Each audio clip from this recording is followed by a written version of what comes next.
কুমিল্লার পাদুয়া বাজার rail crossing এলাকায় যাত্রীবাহী একটি বাসে মেল ট্রেনের ধাক্কায় নারী ও শিশুসহ অন্তত ১২ জন নিহত এবং ২০ জন আহত হয়েছেন।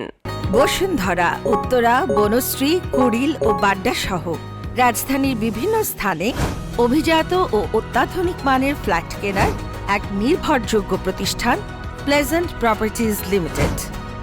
রোববার সকালে বিষয়টি নিশ্চিত করেছেন কুমিল্লা মেডিকেল কলেজ হাসপাতালের জরুরি বিভাগের মেডিকেল অফিসার অজয় ভৌমিক। তিনি জানান, নিহতদের মধ্যে ৭ জন পুরুষ, ৩ জন নারী এবং ২ জন শিশু রয়েছেন। তবে তাৎক্ষণিকভাবে তাদের নাম পরিচয় সম্পর্কে কোনো কিছুই জানা যায়নি।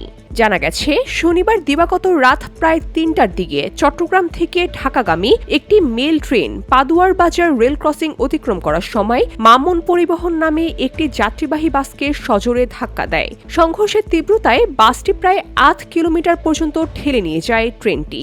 এতে ঘটনাস্থলেই ৭ জন নিহত হন এবং গুরুতর আহতদেরকে উদ্ধার করে হাসপাতালে নেয়ার পর আরও ৫ জনের মৃত্যু হয়। দুর্ঘটনার পর থেকে চট্টগ্রামের সঙ্গে সারা দেশের রেল যোগাযোগ সাময়িকভাবে বন্ধ রয়েছে।